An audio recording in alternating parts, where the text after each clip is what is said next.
નમસ્કાર, હું છું Bhavesh Tank, diamond worker union vice president.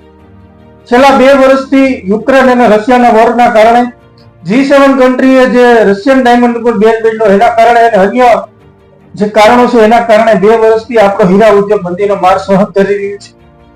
ત્યારે અમેરિકા દ્વારા જે 27 ઓગસ્ટ પછી 25% ટેરિફ વધારવાની વાત કરી છે એના કારણે ગુજરાતની અંદર 25 લાખ રત્ન કલાકારોને સીધી અસર થવાની છે.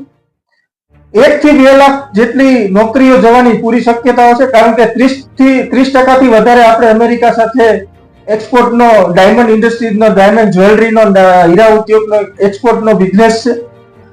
તો સરકારને આજે એક લેટર લખવામાં આવ્યો છે. ગુજરાત ભારત દેશના વડાપ્રધાન નરેન્દ્રભાઈ મોદી, વિદેશ મંત્રી એસ જયશંકર સાહેબ અને commerce minister Piyush Goyal, labour minister Mansukhbhai માંડવિયાને એક લેટર લખવામાં આવ્યો છે કે હીરા ઉદ્યોગની અંદર રત્ન કલાકારોને આવી પરિસ્થિતિઓનો સામનો કરવો પડશે.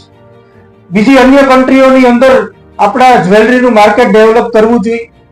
આપણે લગભગ 25 દેશોની અંદર એક્સપોર્ટ કરીએ છીએ, તો અન્ય જે કન્ટ્રીઓ છે એની અંદર પણ આપણે જ્વેલરીનું માર્કેટ ડેવલપ કરવું જોઈએ, ડોમેસ્ટિક માર્કેટ પણ ડેવલપ કરવું જોઈએ. એ બાબતે આજે લેટર લખવામાં આવ્યો છે. હીરા ઉદ્યોગમાં કામ કરતા જે લાખો રત્ન કલાકારો છે એની રોજગારી જોખમમાં છે. એ બાબતે રત્ન કલાકારોને મદદ કરવા આર્થિક પેકેજની પણ માંગણી કરવામાં આવી છે. તો આ બાબતે સરકારે તાત્કાલિક નિર્ણય લે અને એક સારી ફોરેન પોલિસી બનાવે અને ટેરિફની સામે જે ગુજરાતની આર્થિક વ્યવસ્થાને બહુ મોટો ફટકો પડવાની પૂરી શક્યતાઓ સેવાઈ રહી છે, ત્યારે કેન્દ્ર સરકાર અને રાજ્ય સરકાર મળીને આની ઉપર ચિંતા વ્યક્ત કરીને હીરા ઉદ્યોગના રત્ન કલાકારોને અને હીરા ઉદ્યોગને બચાવવા માટે આગળ આવે. નમસ્કાર.